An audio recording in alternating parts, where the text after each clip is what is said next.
시청자 여러분, JTBC 뉴스룸을 시작하겠습니다. 부처님 오신 날을 맞아 오늘 조계사에선 이렇게 대선 주자들이 처음으로 한자리에 모였지만 여전히 대진표는 확정되지 않고 있습니다. 국민의힘에서 단일화 논의가 끝나지 않았기 때문입니다. 국민의힘은 휴일인 오늘 긴급 의원총회까지 소집해 곧 열리는데 이에 앞서 조금 전 김문수 후보가 당 지도부를 저격하는 입장문을 냈습니다. 후보로 선출된 직후 일방적으로 단일화를 요구하고 당무 협조를 거부했다는 겁니다.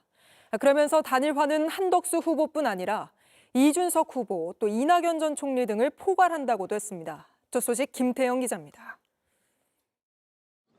국민의힘 김문수 후보와 무소속 한덕수 예비 후보가 대선 국면에서 처음으로 만났습니다. 한 후보는 김 후보와 마주칠 때마다 회동을 제안했다고 밝혔습니다.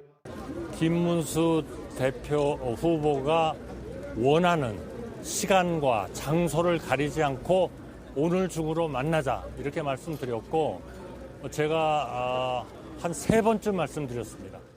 한 후보는 김 후보가 네라고만 했을 뿐 확답을 주지 않았다고 말했습니다. 그러자 김 후보 측 김재원 비서실장은 사실과 다르다며 상호 간의 신뢰를 손상시킬 수 있는 발언이라고 비판했고 캠프 차원에서도 두 후보는 잠시 조우했다며 곧 다시 만나자고 했다고 설명했습니다. 오늘 첫 만남을 달리 해석하며 온도차를 드러낸 겁니다. 한 후보는 김 후보를 향해 단일화 압박 발언도 이어갔습니다.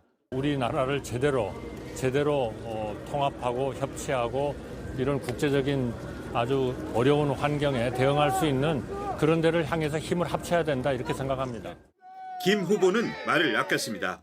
지난달 27일에 즉시 찾아뵙겠다고 하셨는데 아직 오늘 만나뵈실 일정은 없으신 걸까요?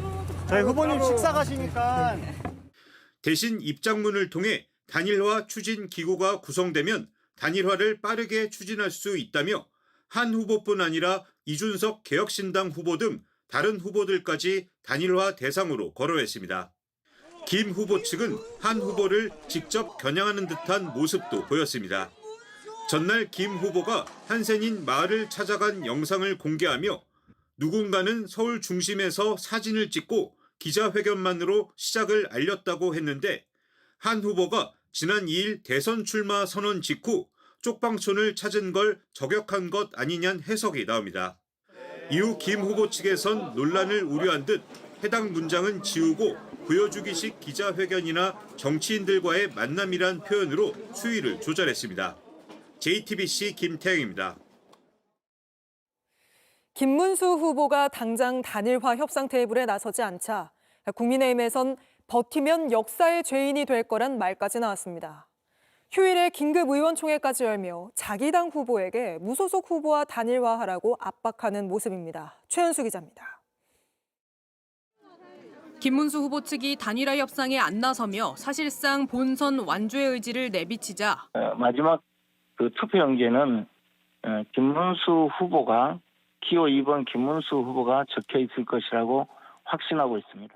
사선 의원 7명이 성명을 내는 등 국민의힘에서는 단일화 협상을 당장 시작하라는 목소리가 이어졌습니다. 후보 등록 마감일인 5월 11일 이전에 단일화가 이루어져야 합니다. 이양수 사무총장은 김 후보가 경선 토론회에서 전당대회 직후 단일화에 찬성하던 모습을 소셜미디어에 올리기도 했습니다.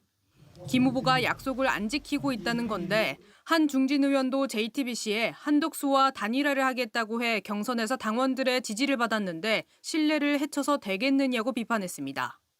한 재선 의원 역시 단일화 안에서 선거에 진다면 역사의 죄인이 되는 것이라고 했습니다. 후보 측에 이런 의견들을 전해야 한다는 목소리가 커지자 지도부는 예정에 없던 의원총회를 오늘 저녁 소집했습니다. 사선 의원들이 단일화 촉구 결의안 냈거든요. 저희 오늘 의원총회는 참가하시지 않으시는 걸까요?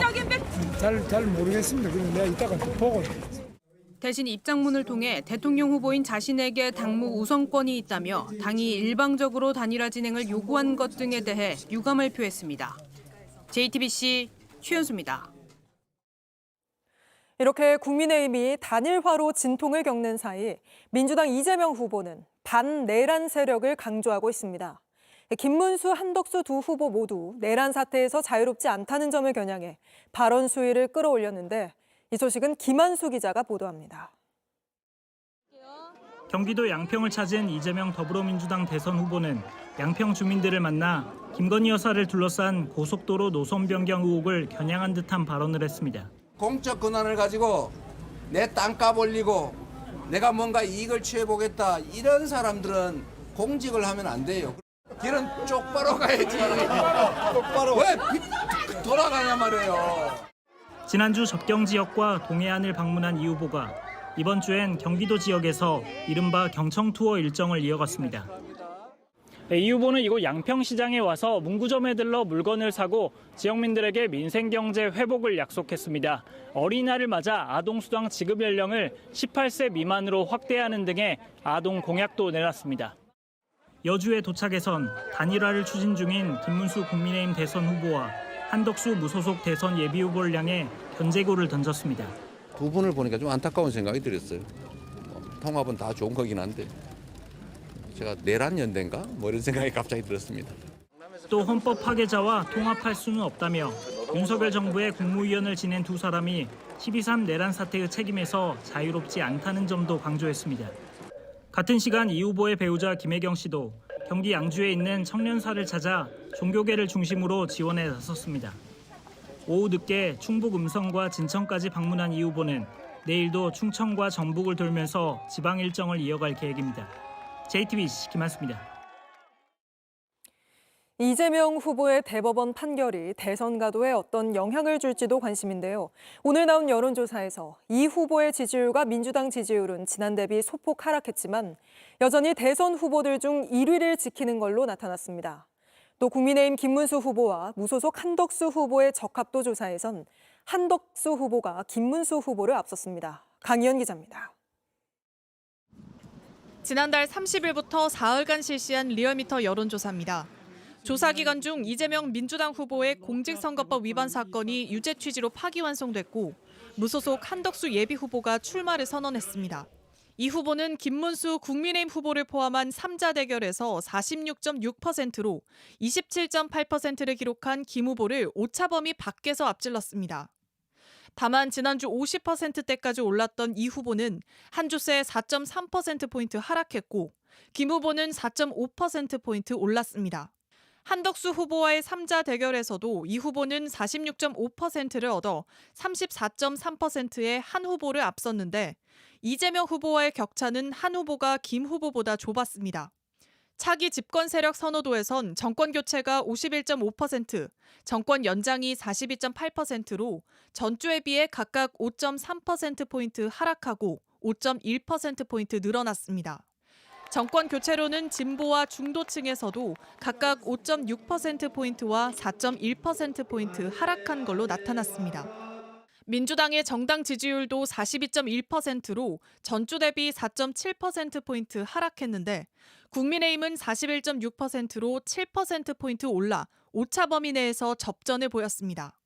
후보 간 대결에서 이 후보가 여전히 오차 범위 밖 1위를 기록했으나 이 후보의 대법원 판결 뒤 이 후보 지지율과 정권 교체 여론 등이 소폭 하락한 겁니다.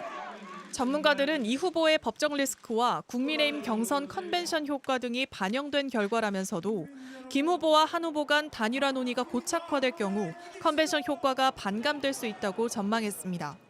한편 국민의힘 김문수 후보와 무소속 한덕수 예비 후보 간의 보수 후보 적합도 조사에선 한 후보가 30%로 21.9%의 김 후보를 앞섰습니다. JTBC 강희연입니다. 이재명 후보의 대법원 선고 이후 민주당을 중심으로 법원을 향한 압박이 거세지고 있습니다. 기록이 수만 쪽인데 대법관들의 기록을 다 봤는지 접속 로그 기록을 공개하라는 요구부터 특검을 해야 한다는 주장까지 나오고 있습니다. 그러자 대법원 역시 반박에 나섰는데 먼저 연주환 기자가 보도합니다.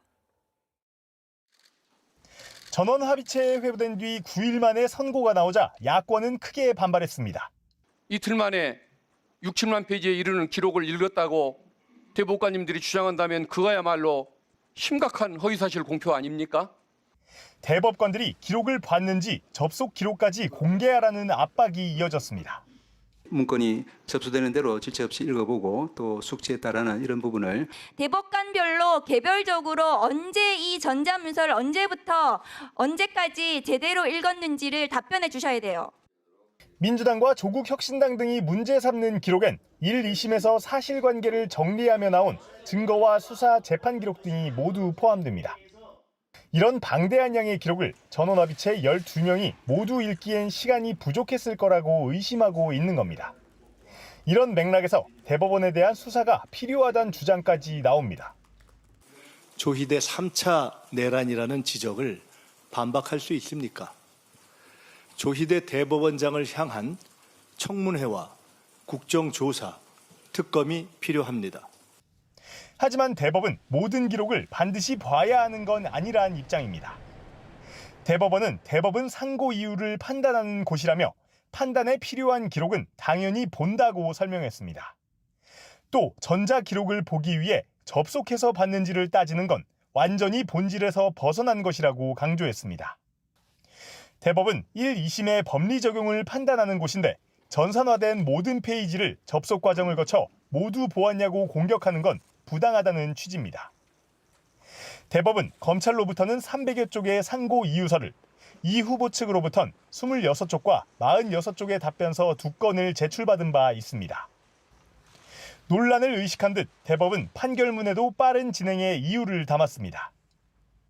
유죄로 판단한 10명 중 5명의 대법관은 보충 의견에 1, 2심이 인정한 사실관계에 큰 차이가 없어 사실 인정에 어려움이 있는 사건이 아니라면서 대법은 어느 쪽을 채택할 것인가를 결정하면 충분한 사건이라고 적었습니다. 또 대법관들은 상고 이유서와 답변서 등이 접수되는 대로 읽어보고 숙지했다고 했습니다. JTBC 연지환입니다. 민주당은 어제 의원총회에 이어 오늘은 기자간담회를 열고 이재명 후보의 재판을 모두 대선 뒤로 미루라고 요구했습니다. 이게 받아들여지지 않으면 대법원장 탄핵을 포함해 특단의 조치를 검토하겠다고도 예고했습니다. 최규진 기자입니다. 민주당 선거대책위원회는 서울고등법원이 잡은 이재명 후보 파기환송심 첫 공판기일 자체가 문제라고 했습니다. 선거운동 기간 중인 오는 15일로 잡은 건 국민의 참정권을 침해하는 거란 주장입니다. 그러면서 조희대 대법원장에게 선거 기간 내 대선 후보들의 재판 기일을 대선 뒤로 미루라고 요구했습니다. 선거의 유불리나 아니면 후보의 선거운동 차원의 문제가 아니라 헌법에 부여돼 있는 국민 주권 행사의 장이다. 이 부분에 대해서의 타협은 없습니다. 강금실 총괄선대위원장은 서울고법 판사를 지목해 재판기일 직권 변경을 요구했습니다. 고등법원 또 재판부 판사님께 말씀을 드리고 싶습니다.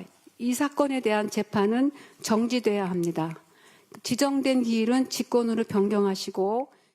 민주당은 후보 등록이 끝나고 공식 선거운동이 시작되는 오는 12일 전까지 재판 연기를 결정하라고 못 박아 요구했는데 이걸 받아들이지 않으면 조 대법원장 탄핵을 포함한 특단의 조치를 검토하겠다고 했습니다. 파기환송심을 진행하는 서울고법과 파기환송을 결정한 대법을 동시에 압박한 겁니다. 연휴 한가운데인 어제 저녁 열린 비상위원총회에선 신중론이 나오면서 조 대법원장 탄핵을 보류했지만 당 지도부는 언제든 카드가 살아있다고 했습니다. 청문회, 그 이후에 이것을 토대로 해서 국정조사, 더 나아가서는 특검에 대한 고려, 그리고 국회가 갖고 있는 권한을 행사하는 탄핵까지 다 고려한다는 그런 말씀인 겁니다. 또 민주당은 대통령 당선 시 재판이 정지되도록 하는 형사소송법 개정안과 대법관 수를 늘리는 법원조직법 개정안도 추진 중입니다. 국민의힘은 민주당의 대응을 두고 비이성적인 사법부 겁박 행태라고 비판했습니다. JTBC 최규진입니다. 민주당 요구대로 파기환송심 재판 일정이 미뤄질지, 또 재판이 미뤄지지 않는다면 대선 전에 선고가 날지 궁금한 점이 많은데요. 법조팀 여도현 기자에게 물어보겠습니다. 자, 여 기자, 이미 이재명 후보에 대한 첫 재판이 15일로 잡힌 상태잖아요. 법원에서 민주당 요구를 받아들여서 재판을 미뤄줄까요? 네, 기일 판단은 전적으로 재판부가 판단하는 영역입니다. 현재로선 대선 일정을 고려해서 첫 공판 연기 신청을 받아들여줄 가능성도 열려는 있습니다. 네. 서울고법은 지난 2일 오후 2시, 15일 오후 2시에 이재명 후보의 공직선거법 사건 첫 공판을 연다면서 이 후보에게 곧바로 소환장을 보냈습니다. 지금부터는 가정을 더해서 한번 설명해 드리겠습니다. 15일 이 첫 공판 때 이 후보가 출석하지 않으면 재판부는 두 번째 공판을 정합니다. 법에서 정해진 건 아니지만 5일에서 통상 7일 뒤에 정해지니까 그 다음 주에 잡힐 텐데요. 네. 하지만 이 역시도 법에서 정해진 건 아니기 때문에 그 재판부의 의지나 판단이 중요합니다. 그런데 두 번째 재판에서도 이 대표가 출석하지 않으면 이때부터는 이 대표 없이도 재판을 계속해서 진행할 수가 있습니다. 재판부가 이날 재판 절차를 종료하고 선고기일을 지정할 수도 있고 아니면 추가로 공판을 열어서 선고기일을 이후에 또 정할 수도 있습니다. 네, 두 번째 재판부터는 이재명 후보가 안 나와도 재판을 진행하고 또 선고도 할 수 있는 거군요. 근데 이렇게 재판을 좀 미뤄달라고 하는 건 피고인이 얼마든지 요청할 수 있는 거 아닙니까? 맞습니다. 공판기일 연기는 피고인의 사정에 따라서 신청을 할 수가 있습니다. 관련한 법을 보더라도요, 이 피고인이나 변호인 측의 신청에 의해서 이 공판기일을 변경할 수 있고 재판부가 그걸 판단을 하게 되는 겁니다.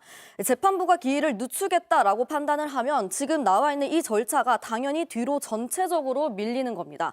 그런데 만약 이 후보가 2차 공판에 나와서 양형을 다투겠다라고 했을 땐 그 양형 증인의 공방에 따라서 기일이 또 더 잡힐 수도 있는데 양형 증인을 받아줄지에 대해서도 결국 재판부가 판단합니다. 네. 지금 선거법은 벌금 100만 원 이상이면 이 후보의 피선거권이 박탈될 수도 있기 때문에 양형을 얼마나 또 어떻게 따질지가 관건입니다. 파기환송심에서 양형이 아니라 유무죄가 아예 바뀔 가능성은 없는 겁니까? 대법원 전원합의체는 판결문에 법리 오해를 지적했을 뿐 심리 부족을 꼬집지는 않았습니다. 유무죄 판단은 끝났다는 걸 강조한 셈입니다. 파기환송심 재판 자체는 그렇게 복잡하지가 않습니다. 이 대법원이 법리 판단을 했기 때문에 고법은 양형만 따지면 됩니다. 이 사건은 1심과 2심에서 사실관계 2년 6개월여 걸려서 사실관계와 그 법리 판단을 3심까지 다 마쳤습니다. 완전히 새로운 증거가 나와서 다시 증인들을 불러서 신문하는 절차가 진행되기는 힘들다는 게 이 전반적인 시각입니다. 네, 그런데 파기환송심이 마무리돼도 결국 또 대법원이 확정 판결을 내려야 하잖아요. 그러니까 이 파기환송심이 대선 전에 끝나더라도 확정 판결은 대선 전에 나기 어렵다 이런 이야기도 있는데 어떻습니까? 네, 파기환송심 결과가 나오면 이 후보 측 혹은 검찰 측은 대법원에 재상고를 할 수가 있습니다. 네. 대법 판결까지 나와야 이 후보의 공직선거법 사건은 최종적으로 마무리가 되는 건데요. 일단 법조계에선 대선 전에 그 최종 확정까지는 어렵지 않겠냐라고 보는 의견이 다수입니다. 왜냐하면 지금 재상고 기간이 7일이고요. 이후에 재상고 이유서를 내야 되는데 그 기간이 20일입니다. 지금 단순히 숫자만 더해보더라도 최소 27일이 걸리기 때문에 어렵다라는 관측이 더 우세한 겁니다. 또 하나 일각에선 대법원이 이 규정과 별개로 최종 선거를 앞당기면 되는 거 아니냐 이런 관측도 나오는데 제가 직접 대법원 관계자에게 이 부분을 물어보니까 이런 기간들을 정한 게 그 상고 절차 규정은 법에서 지키라고 하는 거기 때문에 아주 특별한 사정이 있지 않은 한 이 원칙은 지켜진다라는 입장을 밝혔습니다. 알겠습니다. 여도은 기자와는 여기까지 짚어보죠. 이렇게 대법원 확정 판결이 대선 이후에 나올 거란 전망이 나오면서 대통령은 형사소추를 받지 않는다는 헌법 84조에 대한 관심도 커지고 있습니다. 대통령에 당선되면 받고 있던 재판도 중단되는 건지 여기에 대한 해석과 판단은 누가 또 어떻게 내리게 될지 계속해서 박현주 기자가 짚어드립니다. 헌법 84조는 내란죄나 외환죄를 제외하고는 대통령은 형사소추를 받지 않는다고 규정합니다. 하지만 소추에 검찰의 기소뿐 아니라 재판까지 포함하는지에 대한 판단은 아직 없었습니다.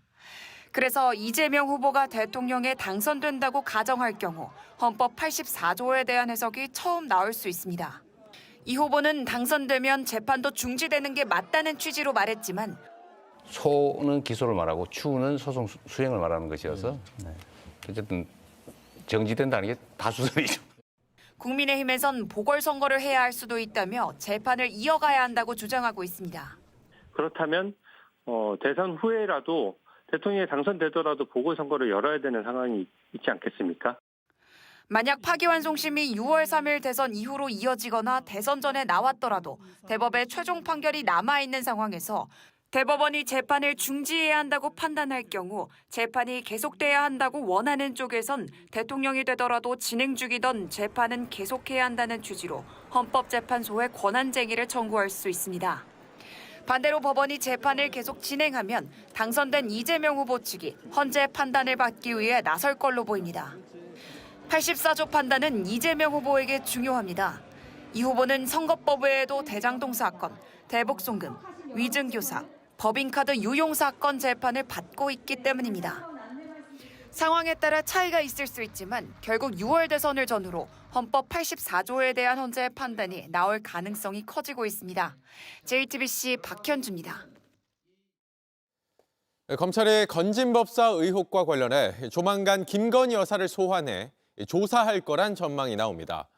검찰은 주말 동안 건진법사를 불러서 김 여사에게 실제 다이아몬드 목걸이를 전달한 건지, 김 여사와는 어떤 관계인 건지 집중적으로 캐물었습니다. 김영민 기자입니다.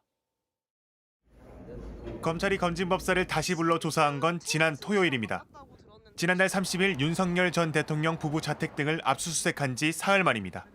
검찰은 김건희 여사에게 6천만 원대 그라프 목걸이와 샤넬 가방 등을 전달했는지 재차 물었습니다. 건진법사는 이번에도 잃어버렸다는 입장을 이어갔습니다. 검찰은 당시 통일교 측이 YTN 인수 등을 위해 건진법사를 통해 김 여사를 상대로 금품 로비한 거로 보고 있습니다. 내가 처음에 YTN 살라했어. 그거를 내가 미입하려고. 그래야지 방탄 쪽 문화권 이런 거 만나고. 검찰은 20대 대통령 취임식 초청, 캄보디아 메콩강 부지 개발, UN 제호 사무국 유치 등을 압수수색 영장에 청탁 의혹으로 적시했습니다. 지난번 소환 조사와 달리 이번엔 캄보디아 메콩강 부지 개발 의혹과 관련해서 집중 추궁한 걸로 파악됐습니다. 메콩 피스파크 프로젝트는 이미 실체적 건립을 위한 대항해가 시작되었습니다. 국가 단위 ODA 연대 프로젝트로 진행될 이 프로젝트에 대한 특히 검찰은 건진법사와 김건희 여사와의 관계에 대해서 묻기도 했습니다. 검찰은 관련인 진술과 압수물 분석을 끝내고 김 여사 조사 시기와 방법 등을 결정할 걸로 보입니다. JTBC 김영민입니다. SK텔레콤 유심 해킹 사고 이후 지금까지 100만 명이 유심을 교체한 걸로 나타났습니다. 그런데 이 과정에서도 잡음이 계속됐습니다.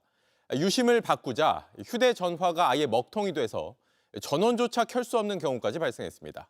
박준우 기자가 취재했습니다. 지난달 말 A씨는 SK텔레콤 대리점에서 유심을 교체했습니다. 하지만 교체 이후 휴대폰이 먹통이 됐습니다. 유심을 딱 새 걸로 교체하는 순간 핸드폰이 딱 잠겨버려서 제 유심, 원래 유심도 안 되고 새 유심도 안 되고 그냥 그대로 끄신 거예요. 이 핸드폰을 영영 할 수가 없어요. 문제가 된 건 오래전 설정해둔 다른 심 사용 제한이란 보안 기능이었습니다. 누군가 다른 유심을 꽂아 휴대폰을 사용할 수 없도록 비밀번호를 걸어 막아놓은 겁니다. 이 기능을 해제하지 않고 유심을 임의로 교체할 경우 해당 휴대폰을 아예 사용할 수 없습니다.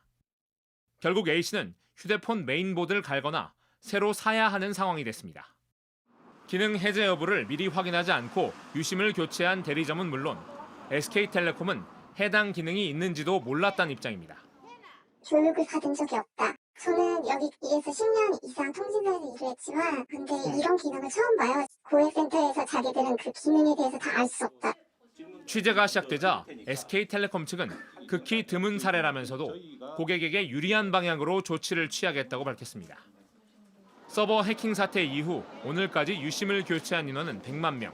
유심이 추가 공급되면 하루 최대 25만 명까지 유심을 교체할 수 있을 전망입니다.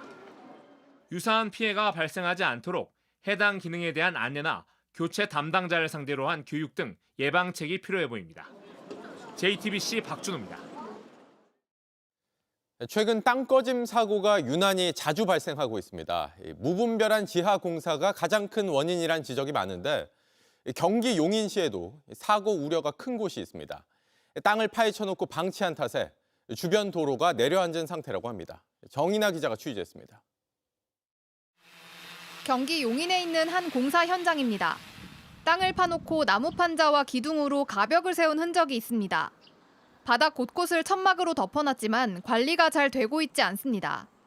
땅을 깊이 파놓은 곳엔 빗물이 고여 큰 웅덩이가 생겼습니다. 한눈에 봐도 위험해 보입니다.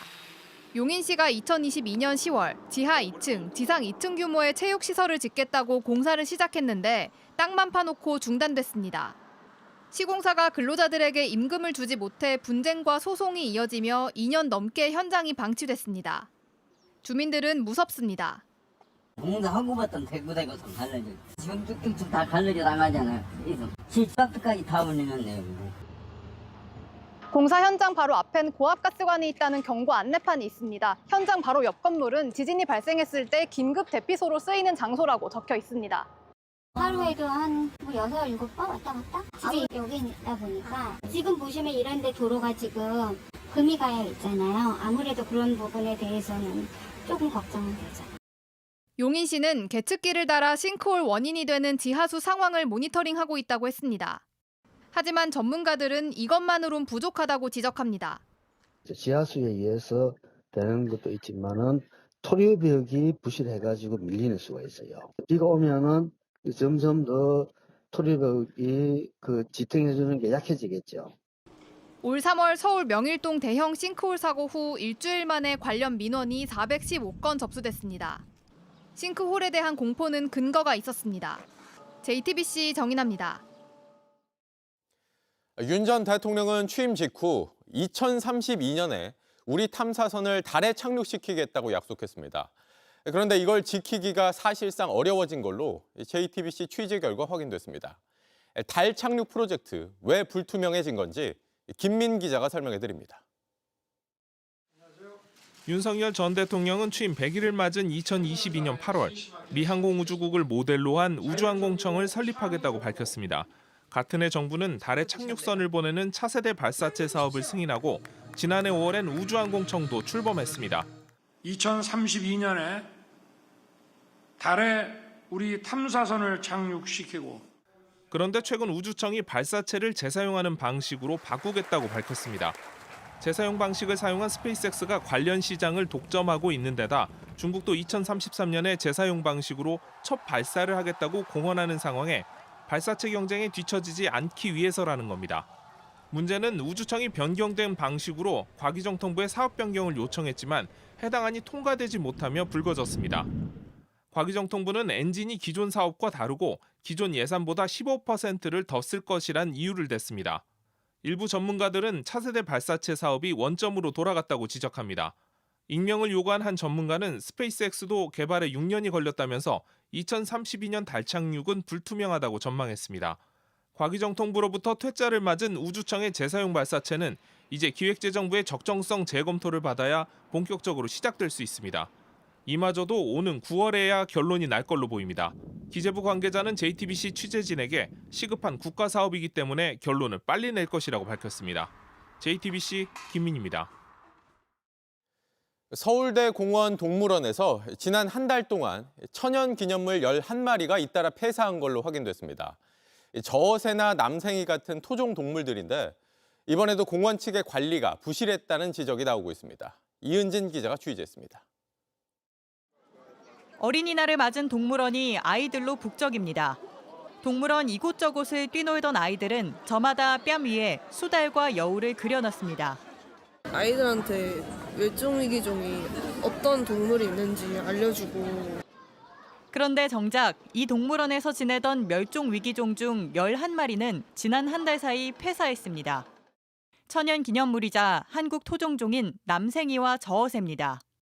지난 겨울 종보존센터에서 머물던 남생이 9마리는 겨울잠에 들었다가 깨어나지 못했습니다.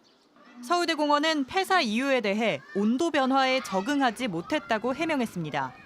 다만 전문가들은 다른 이유도 있었을 거라고 지적합니다. 지방충을 충분하게 먹이 활동을 충분히 한 상태에서 깨어나야 건강하게 나올 수가 있는데 그 부분이 좀 미흡하다면 폐사의 경우가 있지 않나.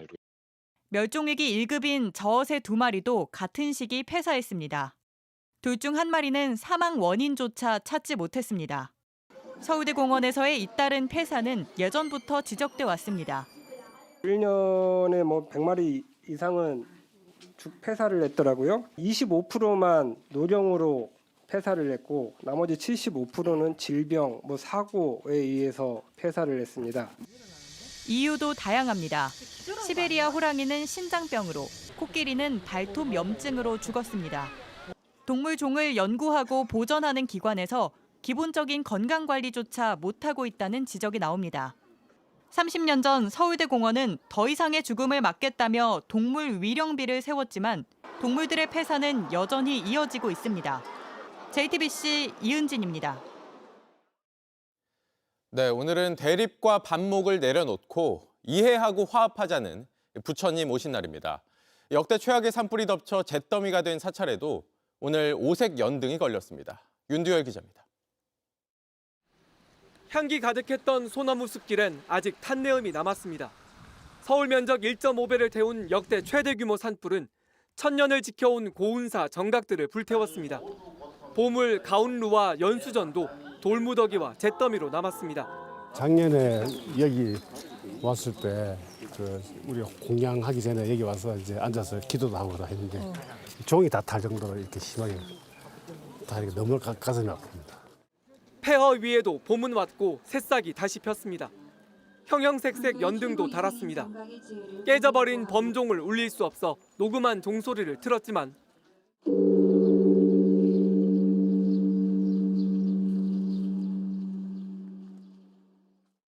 화마 속에서 필사적으로 지켜낸 대웅전에서 부처님을 다시 모셨습니다. 고운사는 불사를 복원하는 일을 잠시 미뤄뒀습니다. 산불 희생자 천도제를 매일 지내고 이재민 돕기 행사를 개최해 성금을 전달하는 등 산불 피해를 입은 마을을 먼저 살피고 있습니다. 이웃들이 더 행복해지기를 바라는 마음을 내면 그게 부처님 오신 날 가장 우리 뜻깊은 의미이고 또 스스로의 삶을 행복하게 만드는 길입니다. 부처님 오신 날을 맞아 전국 곳곳 사찰에서 공축 법요식이 봉행됐습니다. 서울 조계사 법요식에는 제주항공 참사 유가족들과 전세 사기 피해자 대책위원회 등도 함께했습니다. 3년 만에 사회적 약자들을 초청한 건데 대립과 반목을 내려놓고 서로 이해하며 화합하자는 의미라고 했습니다. 우리 모두가 자비와 지혜의 마음으로 이웃과 세상 그리고 아이들에게 보다 평화롭고 찬란한 미래를 물려줄 수 있기를 간절히 발언합니다. 이웃을 위하는 마음이 부처님의 가르침 자비라는 것을 일깨운 불기 2569년 부처님 오신 날이었습니다. JTBC 윤두열입니다. 대규모 창고에서 화재가 발생하면 인명피해가 큰 대형 참사로 이어지는 경우가 많습니다. 불을 끌어 나섰던 소방관들까지 희생되기도 하는데 대형 창고 화재가 유독 무서운 이유가 있습니다. 정영재 기자가 취재했습니다. 다 꺼졌다고 생각했습니다. 갇힌 사람이 있는지 한 번 더 살피러 들어간 그 순간 대응 2단계가 다시 발령될 만큼 불은 커졌고 결국 소방관 3명은 빠져나오지 못했습니다. 인명 검색을 하러 진입했는데 화점이 발견돼서 진압 중에 된 걸로 이렇게 저희는 판단하고 있습니다. 원인은 화재가스 발화. 가연성 가스가 넓게 퍼져 있다 어느 순간 한 번에 폭발하는 현상입니다. 복잡한 격실 구조의 대형 창고 화재 때마다 소방관들을 위협합니다. 이곳은 화재가스 발화가 얼마나 무서운지 볼 수 있는 훈련장입니다. 실제 소방대원들이 훈련을 하는 곳인데요. 저도 교관들의 도움을 받아서 안전하게 장비를 착용한 후에 직접 들어가서 관찰해 보도록 하겠습니다. 불에 녹지 않는 특수 카메라를 가지고 들어갔습니다. 컨테이너 격실 안에 불을 내고 가스가 차길 기다립니다. 격실 문을 열자 불이 쓰나미처럼 밀려옵니다. 가연성 가스가 가득 차 일렁이기도 합니다. 문을 닫고 가스를 더 채워봤습니다. 문 완전 폐쇄! 완전 폐쇄 완료! 재난 영화의 한 장면 같은 이 모습을 실제로 맞닥뜨리면 생사를 장담할 수 없습니다. 방화 장갑을 끼고 카메라를 들고 있던 손에 가벼운 화상을 입을 정도였습니다. 화재가스 폭발이 일어나면 플래시 오버로도 번질 수 있습니다. 모든 가연물에 한 번에 불이 붙어 폭발하는 현상으로 내부 온도가 800도까지 급격히 오르는 겁니다. 소방대원들이 입는 방화복은 230도까지밖에 견딜 수 없습니다. JTBC 정영재입니다. JTBC는 헤어진 남자친구가 벌인 성폭력 사건을 취재했습니다. 이 남성은 불법 촬영물로 피해자를 협박하면서 매달 돈을 뜯어내고 노예 계약서까지 쓰게 했습니다. 경찰이 수사에 나섰지만 이 남성은 구속을 피했고 피해자가 오히려 숨어 지내야 하는 상황입니다. 먼저 임예은 기자입니다. 헤어진 남성이 다시 연락하면서 고통은 시작됐습니다. 지적 장애가 있는 자신에게 행동을 교정해주겠다는 이 말, 처음엔 믿었습니다. 그런데 돈을 내야 빨리 고쳐진단 말을 하기 시작했습니다. 마음대로 안 되니까 저한테 이제 욕쓰기 시작했고 이제 잘못에 대해서 돈을 요구하더라고. 처음에 그래야 고쳐진다 해서 매달 15만 원에서 40만 원씩 어렵게 마련했습니다. 결국 빚까지 냈고 그렇게 1년 동안 보낸 돈이 1,400만 원이 넘습니다. 성관계 동영상을 퍼뜨리겠다는 협박은 너무나 무서웠습니다. 네가 좋아하는 사진, 영상을 SNS 갖고 다 뿌려주겠다라고 하면서 협박을 좀 했어요. 공포심 때문에 저는 돈을 줄 수밖에 없기 때문에 노예 계약서까지 강요했습니다. 평생 노예가 돼서 뭐든지 복종할 것을 약속합니다. 네가 잠수 탔으니까 계약서 쓰라고. 주인님이라 부르라 강요하고 돈 말고 다른 보상채까지 요구했습니다. 돈을 주고 집안일을 대신하겠다는 조건으로 협박을 피해보려 했습니다. 협박한 내용과 금전에 대해서는 너가 지어야 한다. 너의 집에 찾아가겠다. 결국 가족에게도 털어놓지 못한 채 지난 2월 극단적인 선택을 시도했습니다. 거의 뭐 동물을 사육하듯이 성착취를 하고 그리고 금전 갈취를 지속적으로 1년 이상 해왔기 때문에 경찰은 남성을 체포해 구속영장까지 신청했지만 법원은 이미 증거가 확보됐다며 기각했습니다. 피해자는 자기가 죄를 지은 것처럼 오늘도 숨어 있어야 했습니다. JTBC 임예은입니다. 이렇게 피해자를 심리적으로 지배하는 그루밍 성범죄 가해자들은 보통 상대가 스스로 원해서 한 일이라며 피해자 탓을 하는 경우가 많습니다. 이번 사건의 가해 남성 역시 이런 식으로 자신은 잘못이 없다고 주장하고 있습니다. 이어서 심가은 기자입니다.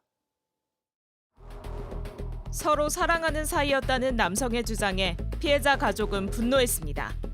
정상적인 연인의 관계가 아니고 가스라이팅과 협박으로 주종관계를 맺어놓고 계속 노예처럼 부리고 돈을 갈취하고 성적 욕구를 푸는 그런 성폭력을 한 것인데 취재진은 경찰 진술을 확인했습니다. 남성은 여성이 돈을 줘서 받은 것이지 달라고 강요한 적이 한 번도 없다고 했습니다.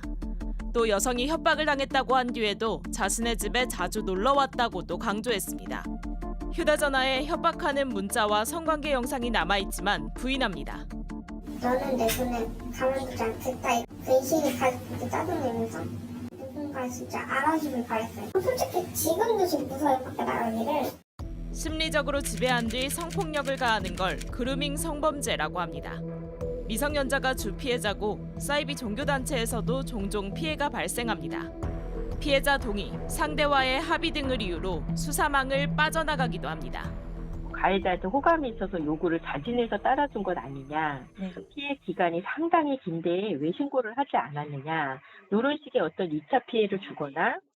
경찰은 조사 과정에서 돈을 보내주면서도 남성과 연락한 이유가 무엇이냐고 했고 영상으로 협박을 당한 뒤에도 성관계를 하지 않았느냐고도 물었습니다. 연인이라면은 다 그거 보호해야 되잖아요. 근데 협박을 하고 돈을 갈취한다는 건 아니죠. 피해자인데도 피해자가 아니고 오히려 그냥 더 죄인처럼. 오랜 기간 범죄가 이어진 게 오히려 피해자에게 불리한 정황이 될 수 있다는 점이 피해자들을 더 절망하게 합니다. 취재진은 가해 남성에게 여러 차례 연락을 시도했지만 닿지 않았습니다. JTBC 심가은입니다. 트럼프의 국정 운영 기조는 좀처럼 갈피를 잡기 힘듭니다. 관세 문제에서 최근 낮은 자세를 보였지만 돌연 외국산 영화에 100% 관세를 매기겠다며 강경 모드로 돌아섰습니다. 워싱턴에서 정강현 특파원이 보도합니다. 트럼프의 지난 100일간 국정 운영은 외교도 경제도 사실상 빈손에 그쳤다는 평가입니다. 우선 러시아는 트럼프가 중재한 휴전 협상을 거부하고 있습니다. 오히려 시진핑 중국 주석의 러시아 방문이 성사되면서 중러 관계가 더 밀착된 상황입니다. 관세 협상 역시 중국의 관세율을 더 낮추겠다는 의사를 보였지만 실질적인 진전이 없습니다. 트럼프 대통령은 취임 100일 직후 일부 내각을 개편하는 것으로 국면 전환을 시도하고 있습니다. 반대 여론이 컸던 일론 머스크를 내각에서 내보내고 정보 유출 논란을 일으킨 마이클 왈츠 국가안보보좌관을 사실상 경질했습니다. 또 삼선 도전 등 자신이 자초했던 논란에도 선을 그었습니다. I'm looking to have 4 great years and turn it over to somebody. 하지만 취임 100일 직후 다소 낮은 자세를 유지하던 트럼프가 또다시 강경한 자세로 돌변했습니다. 협상을 통해 조정할 거란 말을 뒤집고 관세율은 본인이 직접 정할 거라고 목소리를 높였습니다. They don't set the deal. I set the deal. So at a certain point, I'll be just setting a certain tariff number. 그러면서 돌연 외국에서 만든 영화에도 100% 관세를 매기겠다며 관세 항목을 추가로 내놨습니다. 여기에 공석인 국가안보보좌관에 측근이자 강경파인 스티븐 밀러 정책 담당 부비서실장을 유력하게 고려 중이라고도 밝혔습니다. Stephen Miller is at the top of the totem pole. I mean, I think he sort of indirectly already has that job. You understand? 돌발적으로 꺼낸 영화 관세에 강경파 안보 책임자까지 당장 우리 문화산업과 안보 정책에 큰 파장이 예상됩니다. 워싱턴에서 JTBC 정강현입니다. 이런 가운데 반 트럼프 중국과 러시아는 더욱 가까워지고 있습니다. 이번 주 러시아 전승절을 맞아 시진핑과 푸틴 두 정상이 트럼프 2기 집권 이후 처음 마주하는데 여기에 북한 김정은 위원장도 초대받은 걸로 알려져 북중러 정상회동이 성사될지도 관심이 쏠립니다. 이 소식은 베이징에서 이도정 특파원이 보도합니다. 중국과 러시아가 반미연대 결속을 다집니다. 시진핑 중국 국가주석의 러시아 국빈 방문을 통해서입니다. 오는 7일부터 나흘간의 일정인데 블라디미르 푸틴 러시아 대통령을 만나고 러시아 전승절 기념행사에도 참석할 예정입니다. 두 정상이 만나는 건 트럼프 2기 집권 이후 처음입니다.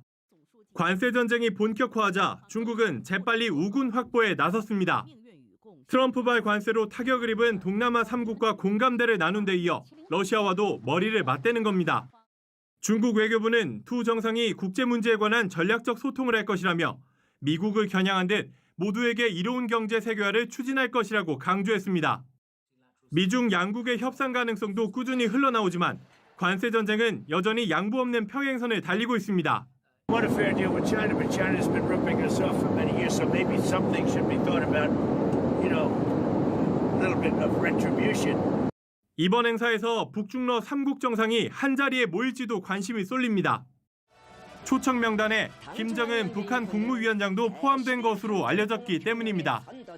다만 최고 지도자 권위를 강조하는 북한 체제 특성상 김 위원장 중심이 아닌 행사엔 나서지 않을 가능성이 크다는 분석도 있습니다. 국정원 역시 최룡해 최고인민회의 상임위원장 등이 대신 참석할 것으로 예측했습니다. 중국 베이징에서 JTBC 이도성입니다. 새 교황을 뽑는 콘클라베를 앞두고 비방전이 가열되고 있습니다. 유력하다는 후보들에 대한 흠집 내기가 물밑에서 계속되고 있는 건데 교황이 되고 싶지 않다는 포기 선언까지 나왔습니다. 이지은 기자입니다. 유력한 교황 후보인 바티칸 2인자 피에트로 파롤린 추기경은 난데없이 건강 이상설이 불거졌습니다. 파롤린 추기경이 혈압이 급격히 올라 응급치료를 받았다는 이탈리아 현지 언론 보도가 나온 겁니다. 교황 실물을 보기 어려울 정도의 건강 상태라는 건데 바티칸이 직접 부인했습니다. 바티칸 국무원장으로 이탈리아 출신인 파롤린 추기경은 진영에 달리 치우치지 않는다고 평가받아왔습니다. He's a very well-known entity. He has no pastoral experience, but he has a lot of administration experience. 진보 성향의 또 다른 교황 후보에겐 흠집 내기가 이어지고 있습니다. 필리핀 출신 루이스 안토니오 타글레 추기경은 교황답지 못하다며 과거 영상이 떠도는 중입니다. 추기경이 미사를 집전하다가 몸을 덩실거렸다거나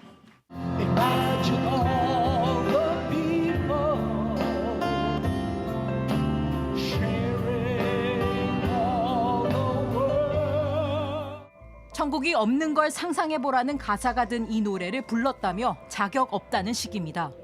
아시아의 프란치스코라는 타글레 추기경도 일찌감치 강력한 후보로 꼽혀왔습니다. 중압감 속에 스스로 교황 후보이길 포기하겠다고 선언하는 경우도 나왔습니다.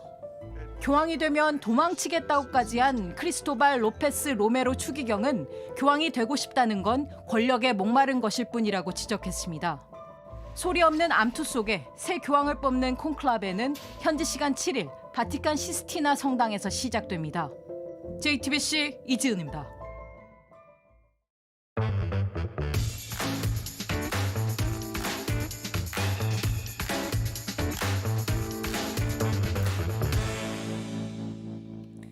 돌아온 비하인드 뉴스, 오늘 이성대 기자와 함께하겠습니다. 자, 이 기자 바로 볼까요? 첫 번째 이슈 보겠습니다. 말실수 사태. 한덕수 전 총리가 본격적인 대선 행보에 나서자마자 말실수 논란에 휩싸였었죠. 네. 지난주였습니다. 광주 5.18 묘역에 참배하려고 했지만 시민단체의 반발에 부딪혀서 하지 못했습니다. 이 과정에서 저도 호남 사람이다 이렇게 15번이나 외쳤죠. 그런데 다음 날 국회를 찾아서는 그 상황에 대해서 설명을 하면서 광주 사태라는 표현을 두 차례나 써서 또 논란이 됐습니다. 그 발언 한번 다시 들어보겠습니다. 5.18 광주 사태에 대한 그 충격과 아픔은 광주에 계셨던 분들이 가장 아팠을 거라고. 그러니까 이게 저도 호남 사람이다 이렇게 강조하면서 또 광주 사태라고 표현해서 비판이 나오고 있죠. 당장 민주당 이재명 후보도 광주 사태라고 하는 건 광주 시민을 폭도라고 하는 거다 이렇게 저격하고 나섰던데요. 그렇습니다. 참고로 광주 사태라는 표현은 8, 90년대까지는 같이 중립적인 표현으로 쓰인 적도 있습니다. 네. 다만 김영삼, 김대중 정부를 거치면서 관련법이 만들어지고 국가기념일로 지정되면서 광주 민주화운동으로 자리 잡으면서는 거의 쓰이지 않는 용어가 그렇죠. 됐습니다. 자, 대신 극우 세력 일부에서는 이 민주화운동을 인정하지 않기 위해서 비하 용어로 쓰거나 극우 세력이 아니더라도 그 역사성을 잘 모르고 쓰는 경우가 있습니다. 어떤 경우더라도 정치인이 광주 사태라고 쓰게 되면 비판에 직면할 가능성이 있는 것이죠. 네. 자, 그런데 한덕수 전 총리는 그제 지난 토요일 같은 자리에서 지난 그 당시 군사정부가 광주 민주화운동의 진실을 은폐했다 이렇게 안타깝다고 얘기하는 그 장면에서도 광주 사태라는 표현을 썼습니다. 그 발언도 한번 들어보겠습니다. 그러면 광주 사태에 관한 거는 참 알고 싶은데 당시 젊은 사병으로서 그것이 항상 까만 걸로 지워져 가지고 진짜 가슴이 아팠습니다.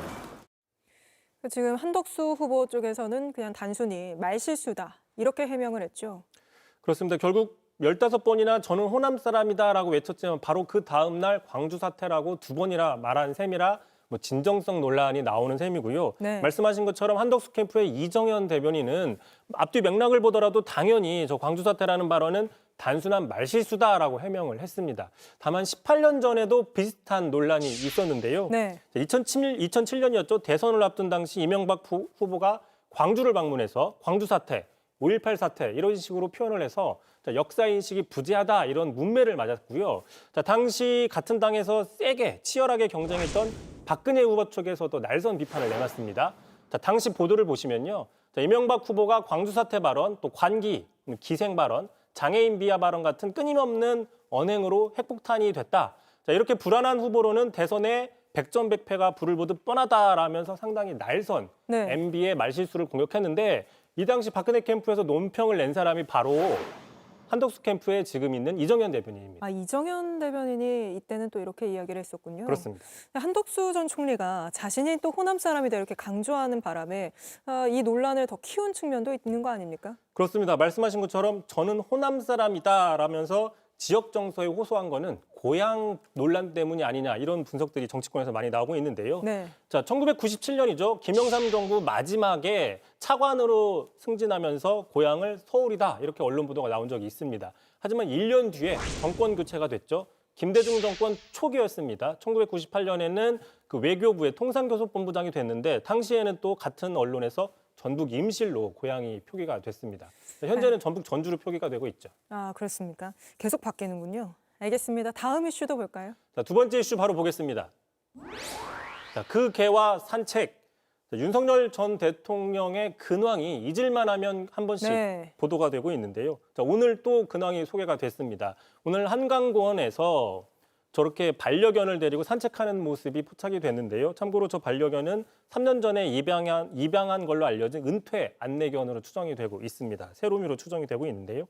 앞서 지난달이었죠. 저희가 또 돌비뉴스 시간에 지난달 판교의 한 보리밥 정식집에서 식사하는 모습이 언론사 카메라에 포착됐다고 전해드린 바가 있습니다. 네, 그러니까 이렇게 계속 노출이 되기 때문에 노출될 걸 알 텐데도 굳이 계속 이렇게 공개적인 장소에 돌아다니는 이유는 뭐라고 봐야 할까요? 그래서 일각에서는 목격담 정치라거나 의도적인 노출이다 이런 분석을 내놓고 있습니다. 네. 자, 실제로 보시는 것처럼 자택 지하나 식당처럼 비교적 폐쇄된 공간에서 노출이 되다가 자, 오늘 같은 경우에는 한강공원이라는 공개된 장소에서 노출이 됐었죠. 네. 노출 가능성이 점차 커지고 있다 이렇게 분석을 해볼 수 있는 셈인데 대선을 앞두고 존재감을 계속 드러내서 국민의힘 단일화 등의 어떤 영향력을 행사하려는 의도적인 노출이 아니냐 이런 분석이 나오는 겁니다. 또 게다가 내란 혐의 재판을 받을 때는요. 자, 지하 주차장 출입을 허용해달라고 요청했고 법원이 허가를 해줬죠. 그래서 그러니까요. 출석 모습이 공개되지 않았습니다. 자, 여기 보신 것처럼 자신의 모습이 노출되는 게 불리할 때는 적극적으로 비공개를 요청했기 때문에 이번에 모습이 노출이 된 것은 뭔가 의도가 있는 게 아니냐 이런 분석에 힘이 실리고 있는 겁니다. 네, 이제 또 곧 3차 재판이 열리는데 이번에도 법원이 지하 통로를 열어줄지 지켜봐야겠습니다. 여기까지 듣죠. 이성대 기자였습니다. 네, 오늘은 부처님 오신 날이면서 또 어린이날입니다. 역사 체험부터 가족 캠핑까지 도심 곳곳이 놀이터처럼 변했는데 양빈현 기자가 어린이날 풍경을 취재했습니다. 금색 띠를 두르고 칼을 찬 어린이는 오늘 하루 무사가 됐습니다. 한복을 곱게 차려입은 어린이는 궁궐의 주인공입니다. 어린이날을 맞은 경복궁도 어린이를 맞이하기 위한 준비를 마쳤습니다. 근엄하게 궁을 지키던 왕실 경비대 수문장은 오늘만큼은 귀여운 인형으로 변신했습니다. 어린이들은 수문장에게 손을 흔들어 인사를 건네고 품에 안겨 함께 꽃받침도 만듭니다. 옛날에 이런 걸 지었다는 그런 건 신기해요.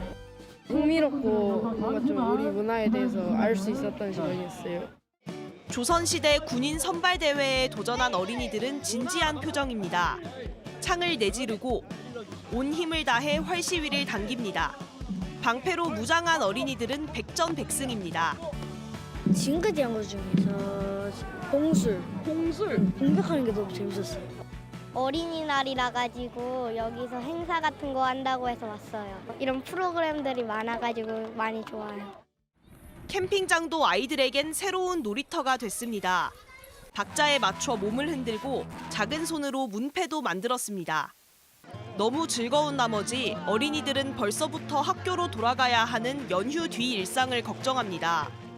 진짜 해피. 너무 슬프고 지옥 같아요. 학교 지옥. 엄청 좋은 추억으로 남고 뭔가 제일 남겨두고 싶은 인상적인 날이 될 것 같아요. 아이들에게 오늘은 잊지 못할 소중한 추억으로 남았습니다. JTBC 양빈현입니다. 인공지능 AI 교과서가 올해부터 일부 학교에서 쓰이고 있습니다. 그런데 기초적인 덧셈, 뺄셈조차 제대로 답변하지 못하거나 외국어를 엉터리로 번역하는 경우가 많다고 합니다. 이희령 기자입니다. 현직 초등학교 교사와 함께 AI 디지털 교과서를 살펴봤습니다. 챗봇에 1보다 1 큰 수가 뭐냐고 물으니 2라는 정답 대신 교과서 관련 질문에 제한적으로 대답할 수 있다고 했습니다. 숫자 만에 대해선 설명을 해주지만 1, 10, 100, 1000은 답변을 못했습니다. 다문화 학생을 위해 문항을 외국어로 번역하는 기능도 오류가 적지 않았습니다. 레몬이 몇 개인지 묻는데 동물 개로 표현했고 몇 칸 이동해야 하는지 묻는 문항에선 소리 나는 대로 옮겼습니다. 알파벳 쓰기를 배우는 부분인데 정작 글씨를 직접 쓸 순 없고 키보드에서 알파벳을 눌러야 했습니다. AI 교과서가 사고력이나 창의력 발달에 큰 도움이 되지 않는다는 지적도 여전합니다. 학생들이 개념이나 원리를 생각할 시간을 주지 않고 바로 답을 알려준다는 겁니다. 여기서 그냥 이렇게 클릭만 하면 다 넘어가 버리니까 학생들이 생각할 기회가 없습니다. 일부 문제의 경우 답을 적었을 때 이게 맞는지 여부도 확인해주지 않았습니다. 학생이 입력한 문장에 대한 적절한 이해가 안 되고 거기에 맞는 피드백도 줄 수 없습니다. 또 자기주도 학습이 돼야 하는데 아직 부족하다는 평가가 나오고 있습니다. 조금 느린 친구들은 이 수업이 굉장히 힘들 수 있어요. 일단 원래 수업을 집중하는 것도 힘든데 기계를 보면서 내가 장시간 이거를 보고 있어야 된다? 그럼 더 힘들어지는 거예요. 정부는 AI 교과서가 학습의 효율성을 높인다고 하지만 현장에선 오히려 학습 동기를 저하시키거나 문제 해결 능력에 큰 도움이 되지 않는다는 우려도 큽니다. JTBC 이희령입니다.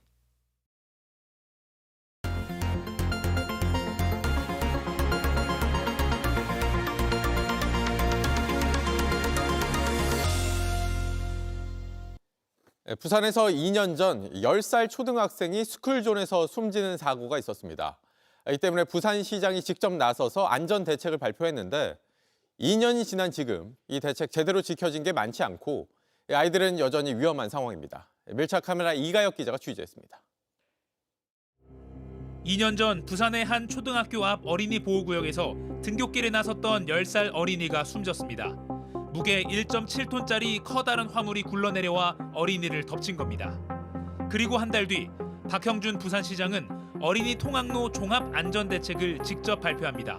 보행로가 미분리된 도로를 대상으로 차로를 축소하고 보도를 신설 확장하여 어린이 통학로를 추가로 확보하겠습니다. 그리고 이렇게 약속했습니다. 우선 올해 긴급 구간인 10개소에 대해서 15억 원을 투입하여 정비하겠습니다.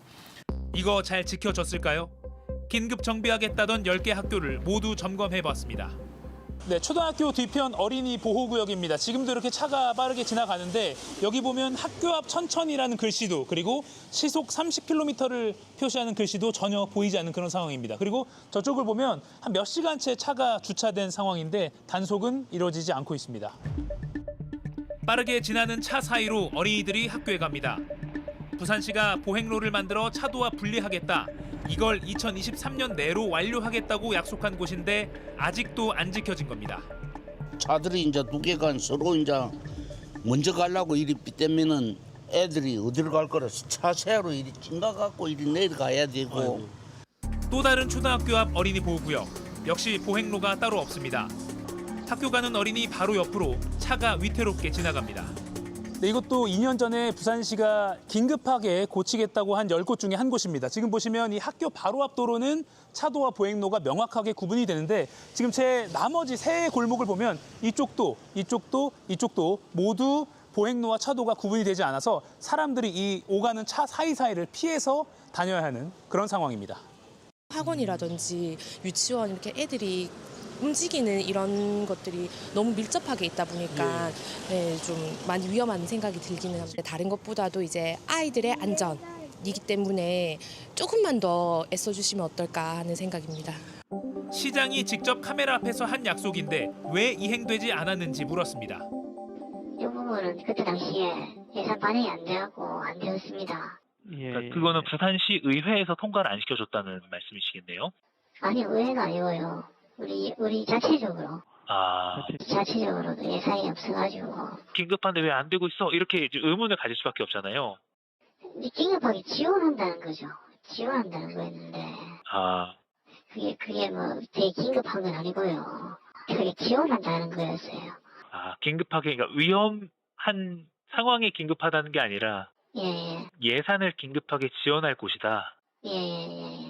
하지만 2년 전 보도자료에는 예산 확보를 그해 7월까지 끝낸다고 적혀 있습니다. 긴급정비 10개 학교 중엔 애초에 보행로 설치가 어려운 곳인데 포함된 경우도 있었습니다. 학교 앞 어린이 보호구역, 가파른 언덕을 마을버스가 오르내립니다. 지금 저희가 촬영을 하고 있는 중에도 이렇게 차들이 올라오는 차와 내려오는 차가 엉켜서 상당히 복잡한 모습입니다.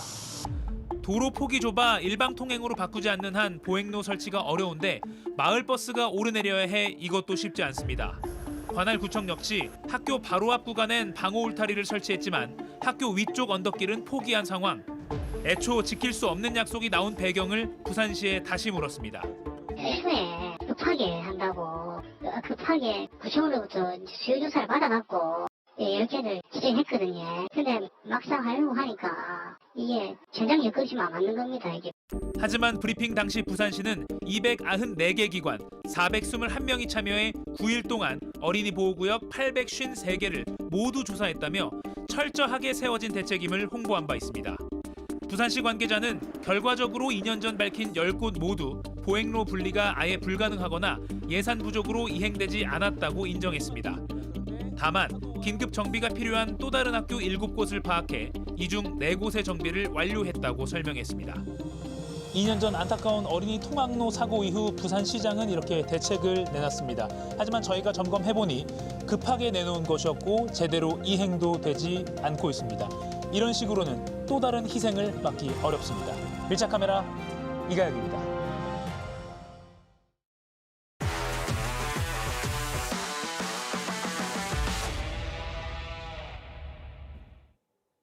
스포츠 뉴스입니다. 아버지가 번쩍 뛰어올라서 파울볼을 낚아챕니다. 옆에 앉아있던 아들은 너무 신이 났는지 이렇게 뽀뽀를 해줍니다. 이 아이에겐 최고의 어린이날 선물이었겠죠? 오늘은 한화가 1위로 올라서기까지 했는데 이 어린이 팬은 얼마나 기뻤을까요? 양정진 기자입니다.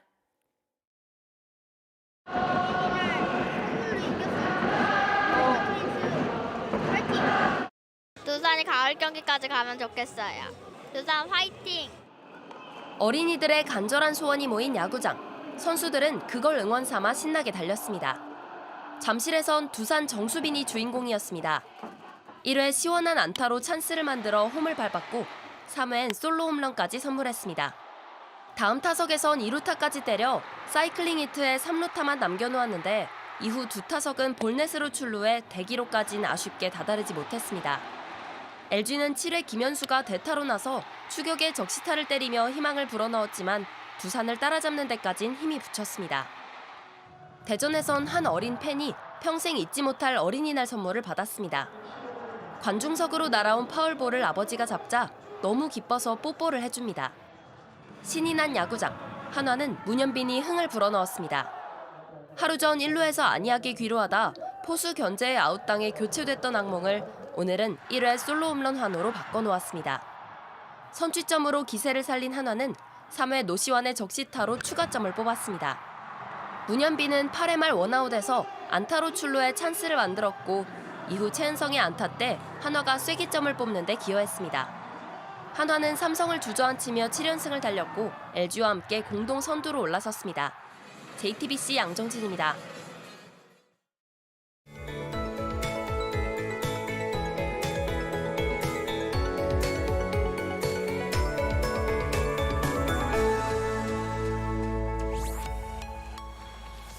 화창했던 어제와 달리 오늘은 종일 하늘빛이 흐리고 곳곳에 약한 비가 내렸는데요.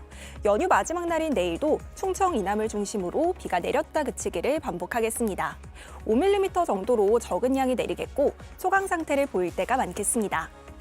내일 대부분 지역의 공기질이 무난하겠지만 대구와 경북 지역에는 비와 함께 황사가 섞여 내릴 수 있겠습니다.